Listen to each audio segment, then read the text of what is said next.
Assalamualaikum warahmatullahi wabarakatuh. Halo sahabat sejuta kisah, jumpa kembali bersama kami, channel misteri yang selalu menyuguhkan cerita-cerita horor untuk Anda.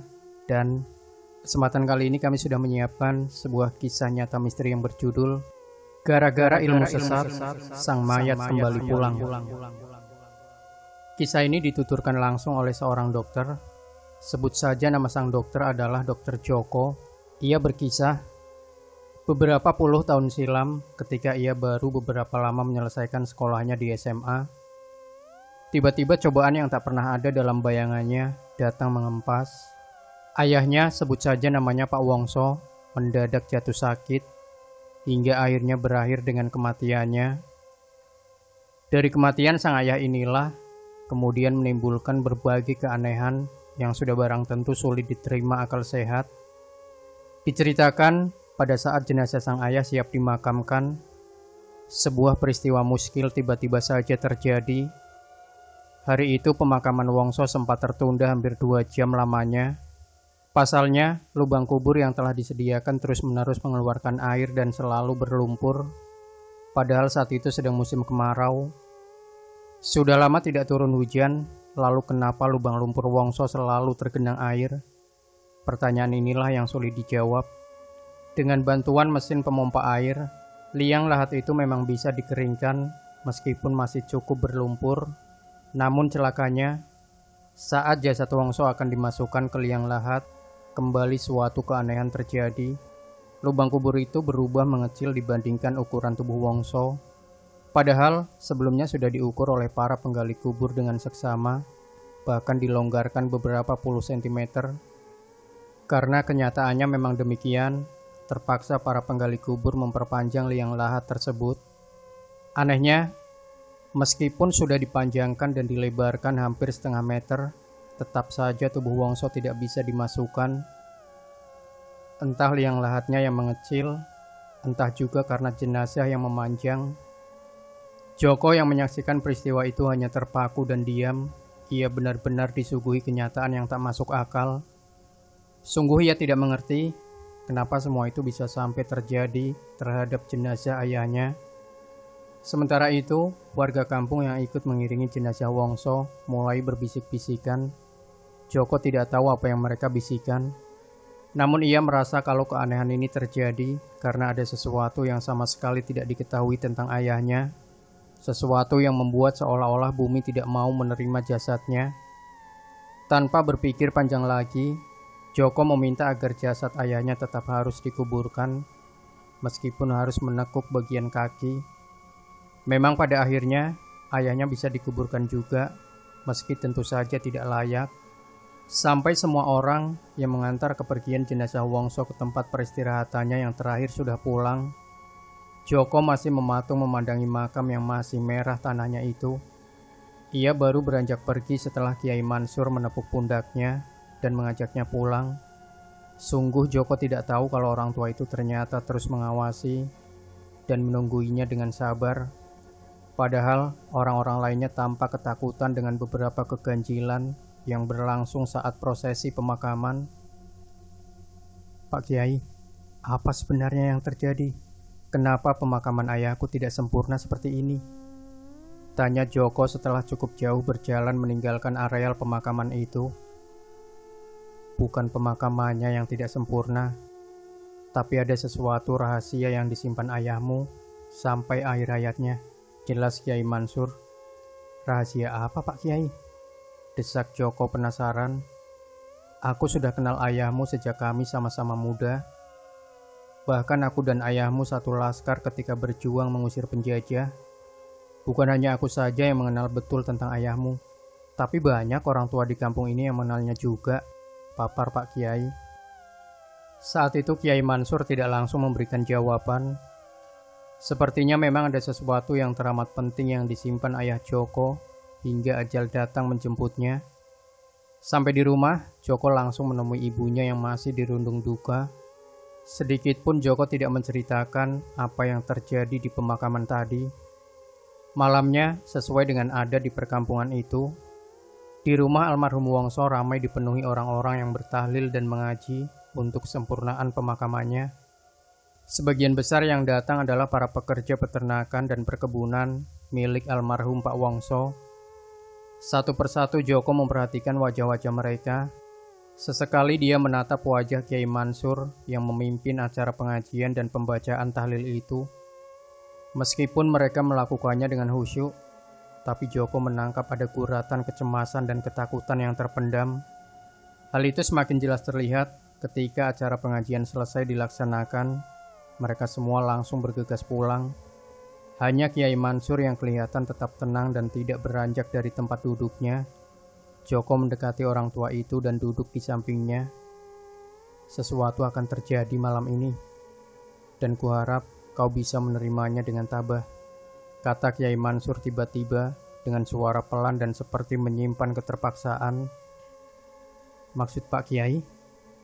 Tanya Joko bergetar. Ayahmu, dia akan kembali lagi ke rumah ini. Kembali lagi? Joko benar-benar tak percaya. Kiai Mansur diam membisu dan menepuk-nepuk pundak Joko. Beberapa saat kemudian, sekitar 10 orang murid Kiai Mansur yang berusia sebaya dengan Joko berdatangan. Tanpa diperintah lagi, mereka langsung duduk bersila dan mulai melantunkan ayat-ayat suci. Sementara malam terus merayap semakin larut, suasana terasa begitu mencekam. Detik-detik berlalu terasa lambat. Tanpa dapat dicegah, Joko terlilit gelisah yang luar biasa. Tiba-tiba saja mereka semua dikejutkan oleh terdengarnya suara gedebuk yang begitu keras, seperti benda besar yang jatuh dari ketinggian. Secara refleks, berbarengan mereka bangkit dari tempat duduk masing-masing. Tapi, tidak ada seorang pun yang bergerak keluar. Baru setelah Kiai Mansur melangkah keluar, bergegas Joko dan murid-muridnya mengikuti dari belakang. Oh, tidak. Seketika itu juga Joko mendesis tidak percaya. Kedua bola matanya membelalak lebar, melihat sosok yang terbungkus kain kafan menggeletak di tengah-tengah halaman rumah. Sekujur tubuh Joko bergetar dan kakinya terpaku di ambang pintu menyaksikan keganjilan tersebut. Saat itu pandangan matanya menjadi berkunang-kunang dan kepalanya terasa berdenyut-denyut. Sekujur tubuhnya pun mendadak lemas seperti kehilangan seluruh tenaga.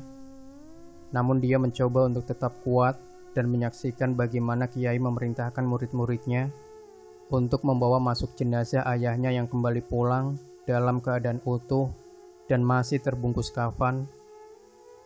Joko sendiri tidak bisa berbuat apa-apa, terus berdiri terpaku diam di ambang pintu, meskipun jasad ayahnya sudah terbaring di tengah-tengah ruangan depan yang besar.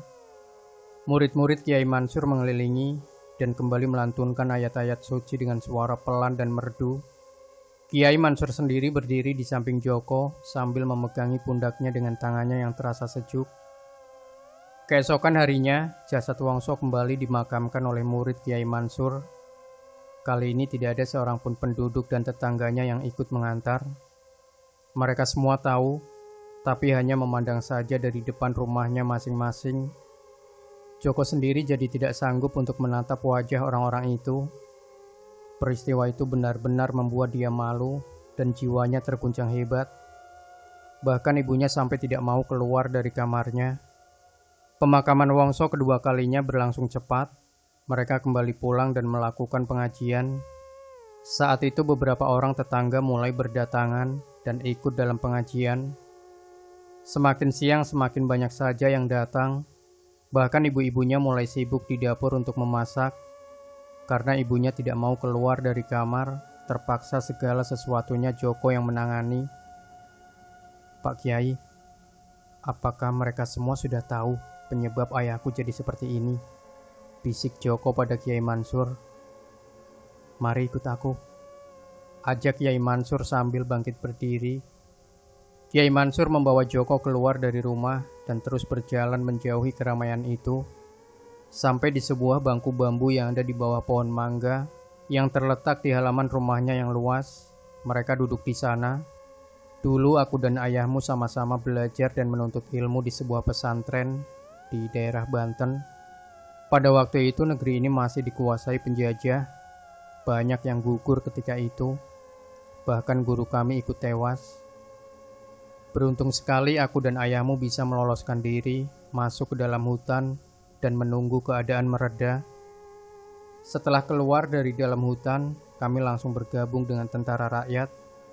Kami berjuang dengan cara bergerilya dan tidak pernah menetap lama pada suatu tempat. Setiap kami masuk ke suatu daerah, ayahmu tidak pernah membuang-buang kesempatan untuk mencari guru dan belajar ilmu sambil terus berjuang. Begitu rajinnya dia menuntut berbagai ilmu, membuatnya menjadi tangguh di medan perang dan sangat ditakuti, baik oleh lawan maupun oleh kawan sendiri. Bahkan komandan kami begitu segan padanya, sehingga tidak pernah memberi perintah seperti yang biasa dilakukan pada bawahan lainnya. Kalaupun ingin memberi perintah, pasti dilakukannya dengan sopan dan diawali dengan kata minta tolong. Setelah negeri ini merdeka, kami kembali ke kampung halaman. Sungguh tidak disangka sama sekali kalau nama ayahmu begitu tersohor. Sehingga begitu kami pulang, semua penduduk langsung menyambutnya seperti menyambut seorang raja. Bahkan kepala kampung langsung memberi ayahmu tanah kebun yang begitu luas, serta sawah dan rumah yang besar, bekas tuan tanah yang lari karena takut oleh kekejamannya sendiri. Ayahmu langsung hidup dalam kemewahan, sedangkan aku mendirikan sebuah pesantren. Meskipun begitu, persahabatanku dengan ayahmu tetap berjalan baik. Bahkan tidak jarang ayahmu membantu pesantrenku dan menurunkan ilmu-ilmunya pada murid-murid yang mondok di pesantrenku itu. Tapi ada satu ilmu yang memang kularang untuk diturunkan, dan ayahmu juga mengerti, hingga tidak mau menurunkan ilmunya yang satu itu kepada murid-muridku. Ilmu itu adalah ilmu karang. Papar Kiai Mansur panjang lebar. Ilmu karang? Joko mendesis dengan kening berkerut. Sebuah ilmu yang bisa membuat tubuh seseorang yang menguasainya jadi kebal terhadap segala macam jenis senjata yang ada di dunia. Tidak ada satupun senjata yang mampu melukai kulit tubuhnya. Karena ayahmu telah menguasai betul ilmu itu, membuat peluru Belanda tidak pernah ada yang bisa menyentuh badannya. Bahkan waktu itu di Laskar Rakyat, dia selalu bertempur paling depan. Tidak pernah bersembunyi meskipun tubuhnya dihujani peluru. Bahkan mortir sekalipun tidak mampu menghancurkan tubuhnya. Jelas Kiai Mansur. Lantas, kenapa Pak Kiai melarang ayah mengajarkan ilmu itu? Karena meskipun ilmu itu bisa digunakan untuk jalan kebaikan, tetapi sesungguhnya bertentangan dengan ajaran dan keyakinan kita sebagai umat beragama, maka tetap saja orang yang menguasai ilmu itu akan menderita, terutama sekali setelah ajal menjemputnya. Baik langit maupun bumi tidak mau menerima jasad dari rohnya. Itu sebabnya kenapa ayahmu semalam kembali pulang, karena alam kubur tidak mau menerimanya sebelum ilmu karang itu dibuang dari jasadnya. Kalau begitu, tolong sempurnakanlah almarhum ayah saya, Pak Kiai. Tidak semudah itu, nak. Aku sendiri tidak tahu bagaimana caranya mencabut ilmu karang itu dari tubuhnya. Sayang, ayahmu tidak sempat memberitahu rahasia menghilangkan ilmu karangnya itu. Pak Kiai, apakah ayahku akan tetap begitu selamanya? Aku tidak tahu. Tapi sebaiknya kamu terus berdoa dan memohon pada Yang Maha Kuasa agar kematian ayahmu bisa sempurna. Joko tidak bisa berkata apa-apa lagi. Kini dia mengerti sudah persoalannya.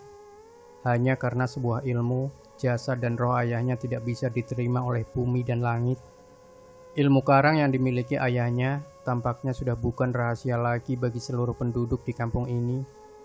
Ironisnya, sebagai darah dagingnya, Joko justru tidak tahu sama sekali. Pada malam kedua setelah kematiannya, kembali jasad Wongso pulang dengan cara yang sama. Keanehan ini terus terjadi pada malam-malam selanjutnya. Walaupun sudah dimakamkan lagi, tapi mayat Wongso kembali pulang secara gaib. Sungguh menyeramkan. Pada malam ketujuh, semenjak kematian Wongso, tiba-tiba saja hujan turun lebat disertai dengan ledakan guntur dan petir yang menyambar-nyambar di angkasa. Tidak ada seorang pun yang berani mengambil jasad Wongso yang menggeletak di tengah-tengah halaman. Begitu derasnya hujan turun, membuat tanah di halaman tergenang air. Saat itu Joko hanya bisa memandangnya dengan hati perih, dan berbagai macam perasaan berkecamuk menjadi satu. Ia ingin mengambil jasad ayahnya, tapi sebelum niat itu terlaksana, Kiai Mansur mencegahnya. Bahkan dia memeluknya begitu kuat sekali. Sedikit demi sedikit, air yang menggenang itu semakin tinggi. Jasad Wongso mulai bergerak-gerak terbawa air, dan terus terbawa hanyut seperti sebatang pohon pisang yang tidak berguna. Tanpa terasa air mata Joko menitik perih. Didampingi Kiai Mansur dan murid-muridnya serta puluhan penduduk, Joko mengikuti kemana jasad ayahnya hanyut terbawa air. Mereka terus mengikuti sampai ke sungai yang airnya sudah meluap tinggi. Akhirnya, jasad Wongso terus hanyut sampai ke laut, hingga tertelan ombak yang panas. Joko terus memandangi dengan air mata bercucuran. Semoga laut dapat menerima jasad ayahmu, desah Kiai Mansur lirih. Memang, sejak malam itu mayat Wongso tidak pernah kembali lagi, dan pengajian di rumahnya terus berlangsung sampai 40 hari lamanya. Meskipun jelas jasad ayahnya terbawa ke tengah laut, tapi Joko tetap merawat makamnya untuk menghilangkan kepedihan hatinya. Terpaksa Joko menyerahkan pengelolaan anak ayam serta perkebunan pada pamannya, adik kandung ibunya yang semula bekerja sebagai mandor perkebunan. Sedangkan Joko sendiri pergi ke kota untuk melanjutkan cita-citanya yang sempat tertunda. Joko memang berhasil menyelesaikan kuliahnya sampai mendapat gelar dokter, dan ia baru kembali ke kampung halamannya setelah mempersunting seorang gadis yang kini menyandang status sebagai istrinya. Joko memang tidak mau membuka praktek di kota. Ia sengaja kembali ke kampung halaman untuk meningkatkan kesehatan masyarakat di daerahnya, juga sambil merawat ibunya yang semakin renta dimakan usia. Sampai Joko menuturkan kisah ini, baik istri dan anak-anaknya tidak ada yang tahu rahasia pedih yang dialami oleh almarhum ayahnya. Semua penduduk di kampung ini juga tidak pernah ada yang membicarakan peristiwa itu lagi, seolah mereka sudah melupakannya. Di akhir penuturannya, Joko berharap semoga peristiwa yang pernah dialami ayahnya tidak pernah lagi dialami oleh anak manusia lainnya. Ya, semoga saja demikian adanya. Demikian sahabat Sejuta Kisah, jangan lupa berikan komentar Anda, like, share video ini, subscribe channel Sejuta Kisah, dan kembali nantikan cerita-cerita misteri terbaru dari kami. Wassalamualaikum warahmatullahi wabarakatuh.